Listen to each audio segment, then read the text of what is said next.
आज हम आपके लिए लाए हैं एक ऐसी कहानी जो न सिर्फ आपके रोंगटे खड़े कर देगी बल्कि आपके दिल और दिमाग को झकझोर देगी।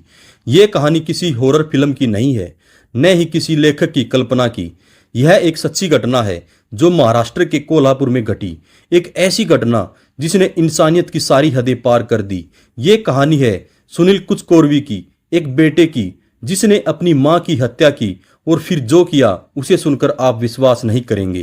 कोल्हापुर एक शहर जो अपनी संस्कृति, गणपति उत्सव और शांत माहौल के लिए जाना जाता है। 28 अगस्त 2017 को गणपति पूजा का तीसरा दिन। गलियों में भक्तों की भीड़, मंदिरों में आरती की धुन और घर में मिठाइयों की खुशबू।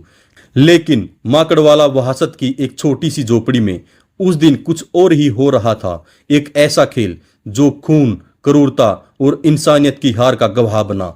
दोपहर के 2:30 बजे शाहपुरी पुलिस स्टेशन में हेड कांस्टेबल तानाजी रामचंद्र चौगले अपनी डेस्क पर बैठे हैं। अचानक फोन की घंटी बजती है। दूसरी तरफ से एक घबराई हुई आवाज आती है, साहब जल्दी आइए। माकड़वाला वसाहत में सुनील ने अपनी मां को मार डाला। हेड कांस्टेबल तानाजी का चेहरा सख्त हो जाता है। वह तुरंत अपनी जीप में सवार होते हैं और अपनी टीम के साथ उस झोपड़ी की ओर दौड़ पड़ते हैं। लेकिन जो दृश्य उन्हें वहां देखने को मिला, सुनील कुचकोर्वी 35 साल का एक शख्स, बाहर से देखने में आम लेकिन अंदर से एक शैतान जिसके बारे में कोई सोच भी नहीं सकता। उसकी मां यलम्मा 63 साल की एक मेहनती और धार्मिक महिला, एक मां जो अपने बेटे को हर बार सुधारने की कोशिश करती थी। लेकिन उस दिन सुनील ने अपनी मां की नहीं सुनी। उसने न सिर्फ उसकी हत्या की बल्कि कुछ ऐसा किया जिसे सुनकर इंसानियत शर्मसार हो जाए। दोस्तों, ये कहानी सिर्फ एक हत्या की नहीं है। ये कहानी एक बेटे के अंधेरे मन की, एक मां के विश्वासघात की और एक ऐसे अपराध की है जिसे भारत की अदालतों ने रेयरस्ट ऑफ रेयर करार दिया। जो भी हमारे दोस्त चैनल पर नए हैं प्लीज चैनल को सब्सक्राइब जरूर कर लें और वीडियो के अंत तक जरूर बने रहिए। माकड़वाला मोहल्ला कोल्हापुर का ऐसा इलाका जहां जिंदगी मेहनत और गरीबी के बीच चलती है। यहाँ के लोग साधारण थे, मेहनती थे, लेकिन सुनील कुचकोर्वी इस भीड़ में अलग था। एक शराबी जिसकी पत्नी और 4 बच्चे उसकी हिंसक प्रवृत्ति से तंग आकर उसे छोड़कर मुंबई चले गए थे। उसकी मां यलम्मा ही थी जो उसके साथ रहती थी, एक मां जो हर बार अपने बेटे को सही रास्ते पर लाने की कोशिश करती थी। लेकिन उस दिन यलम्मा की हर कोशिश नाकाम हो गई। सुनील की जिंदगी एक अंधेरे गड्ढे की तरह थी। बचपन से ही उसमें क्रूरता थी। पड़ोसी बताते हैं छोटी उम्र में ही जानवरों को मारने में मजा आता था। उसकी मां यलम्मा उसे बार बार समझाती थी, लेकिन सुनील का गुस्सा और शराब का नशा हर बार हावी हो जाता था। उस दिन भी कुछ ऐसा ही हुआ, लेकिन इस बार सुनील ने वो हद पार कर दी जिसकी कोई कल्पना भी नहीं कर सकता था। 28 अगस्त 2017 दोपहर का समय। कोल्हापुर की गलियां गणपति पूजा की खुशी में डूबी हुई थी। ढोल नगाड़ों की आवाज, बच्चों की हंसी और मंदिरों से आती घंटियों की धुन। लेकिन माकड़वाला वसाहत में एक छोटी सी झोपड़ी में एक मां और बेटे के बीच जंग छिड़ रही थी। यलम्मा अपने छोटे से घर में गणपति की पूजा कर रही थी। सामने रखी मूर्ति पर फूल चढ़ाए जा रहे थे और हवा में अगरबत्ती की खुशबू थी। लेकिन सुनील का मूड कुछ और ही था। सुनील ने अपनी मां से फिर वही मांग की जो वो हर दिन करता था, मां मुझे पैसे दे, शराब लानी है। यलम्मा ने थक चुके स्वर में जवाब दिया, सुनील तू कब सुधरेगा? हर दिन शराब शराब, मेरे पास पैसे नहीं हैं। तूने मेरी जिंदगी नरक बना दी है। ये सुनकर सुनील का गुस्सा 7वें आसमान पर चढ़ गया। उसकी आंखें लाल थी और हाथ कांप रहे थे। उसने मां की बात को अनसुना किया और घर में रखा एक धारदार हथियार उठा लिया। यलम्मा को शायद अंदाजा भी नहीं था ये उनकी जिंदगी का आखिरी पल होगा। सुनील ने गुस्से में आकर अपनी मां पर हमला कर दिया। एक के बाद एक वार खून की धाराएं बहने लगी। यलम्मा की चीखें हवा में गूंजी, लेकिन छोटी सी झोपड़ी में उनकी आवाज को सुनने वाला कोई नहीं था। कुछ ही पलों में यलम्मा की सांसें थम गई। लेकिन दोस्तों, यह तो बस शुरुआत थी। सुनील यही नहीं रुका। उसने जो किया उसे सुनकर आपका दिल दहल जाएगा। सुनील ने अपनी मां के मर्द शरीर को काटना शुरू किया। उसने धारदार हथियार से उनके दिल, दिमाग, लीवर, किडनी और आंत जैसे अंगों को अलग किया। फिर उसने रसोई में रखा पुराना तवा गर्म किया।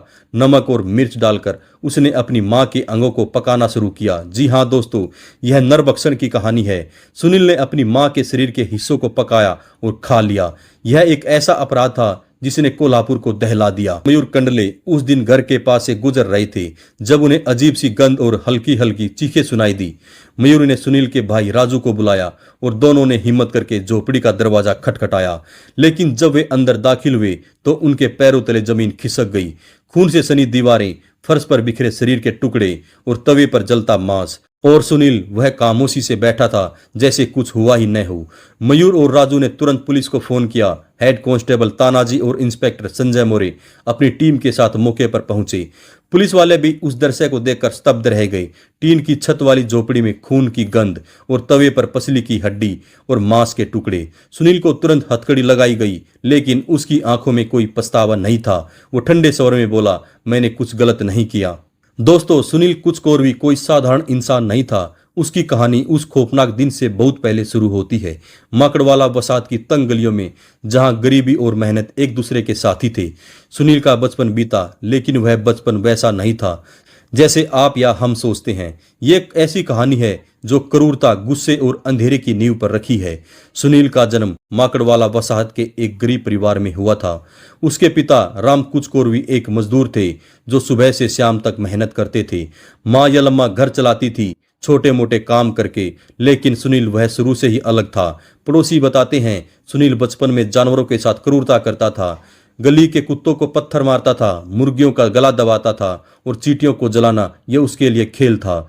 सुनील के पड़ोसी मयूर बताते हैं, सुनील से हम सब डरते थे। वो छोटा था, लेकिन उसकी आंखों में कुछ अजीब था। एक बार उसने मेरे घर के पास एक बिल्ली को पकड़ा और उसे पत्थर से मार डाला। हमने उसकी माँ को बताया, लेकिन यलम्मा बेचारी क्या करती, वो बस रोती थी और कहती थी, मेरा बेटा कब सुधरेगा। यलम्मा एक धार्मिक और मेहनती महिला थी। वह गणपति की भगत थी, हर साल उत्सव में बढ़ चढ़कर हिस्सा लेती थी। उनके लिए सुनील उनकी आखिरी उम्मीद था। सुनील का बड़ा भाई राजू मेहनतकश था, नौकरी नहीं करता था और दिन रात शराब के नशे में डूबा रहता था। यलम्मा उसे बार बार समझाती थी, सुनील शराब छोड़ दे, अपने बच्चों के बारे में सोच। लेकिन सुनील की जिंदगी का एकमात्र मकसद शराब बन चुका था। सुनील की पत्नी और 4 बच्चों ने उसकी हिंसक प्रवृत्ति से तंग आकर उसे छोड़ दिया था। वे मुंबई चले गए और सुनील अकेला रह गया। यलम्मा ही थी जो उसके साथ रही, लेकिन सुनील का गुस्सा दिन ब दिन बढ़ता गया। पड़ोसियों का कहना था वह अक्सर अपनी मां पर चिल्लाता था।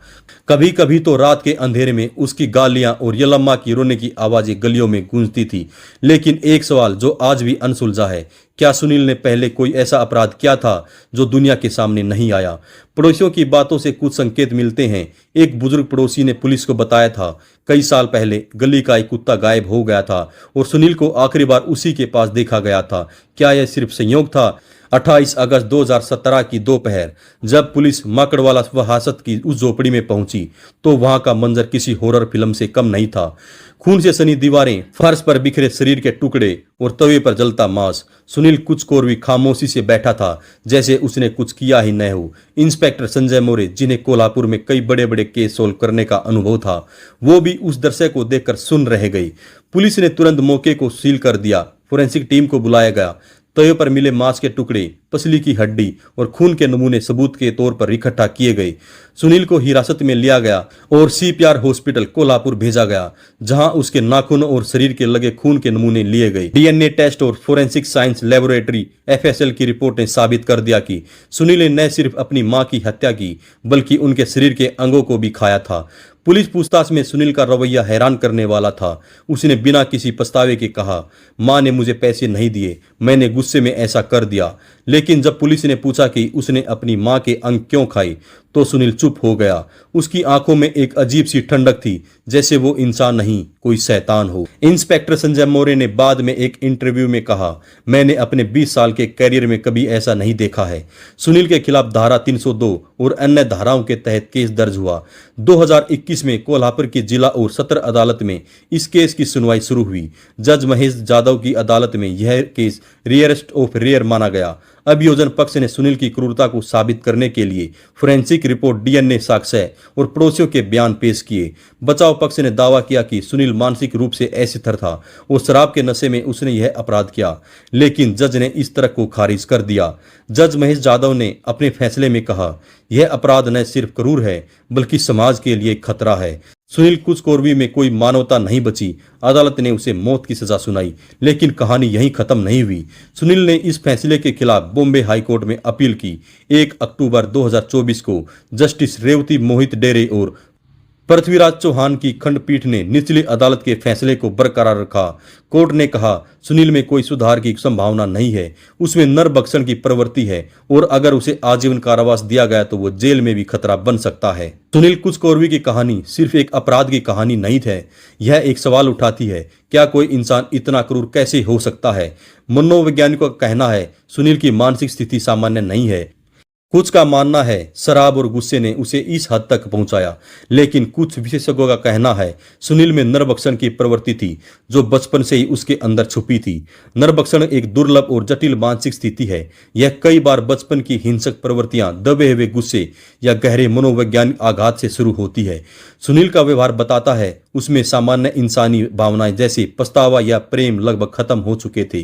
सुनील के इस अपराध ने माकड़वाला, वहासत और कोल्हापुर में डर का माहौल पैदा कर दिया। लोग रात को घर से निकलने से डरने लगे। मीडिया ने इस केस को सनसनीखेज बना दिया। अखबारों की सुर्खियां थी, कोल्हापुर का नरभक्षी बेटा। पत्रकार उद्धव गोडसे ने इस मामले को कवर किया और लिखा, यह कोल्हापुर की सबसे भयानक घटनाओं में से एक है। स्थानीय लोगों में एक डर बैठ गया कि क्या उनके आसपास भी ऐसा सुनील कहीं छुपा न हो। इस घटना ने समाज में कई सवाल उठाए। क्या सुनील की क्रूरता उसकी शराब की लत की वजह से थी? क्या उसकी परवरिश में कोई कमी थी या फिर वह जन्म से ही एक शैतान था? और सबसे बड़ा सवाल, क्या मौत की सजा से इंसाफ हो गया या सुनील जैसे लोगों को सुधार का मौका देना चाहिए? यह सवाल आज भी अनसुलझा है। आज सुनील कुचकोर्वी जेल की उन सलाखों के पीछे है जहां वह अपनी सजा का इंतजार कर रहा है। बॉम्बे हाईकोर्ट ने उसे रेयरेस्ट ऑफ रेयर अपराधी माना और उसकी मौत की सजा को बरकरार रखा। लेकिन क्या यह सजा यलम्मा को वापस ला सकती है? क्या वह उस दर्द को मिटा सकती है जो सुनील ने अपने परिवार और समाज को दिया? शायद नहीं। माकड़वाल व हसत में अब शांति लौट आई है। गणपति पूजा की रौनक फिर से शुरू हो चुकी है, लेकिन यलम्मा की यादें अब भी उन्हीं गुलियों में गूंजती हैं।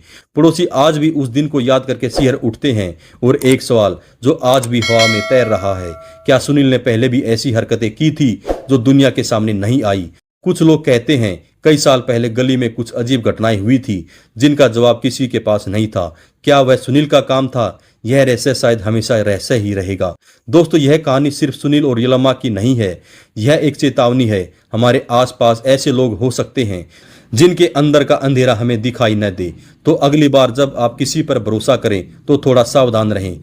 अगर यह कहानी आपको पसंद आए तो इसे लाइक करें, शेयर करें और हमारे चैनल को सब्सक्राइब करें। हम ऐसी सच्ची और रोमांचिक कहानियां आपके लिए लाते रहेंगे। नमस्कार, धन्यवाद, जय हिंद, जय भारत।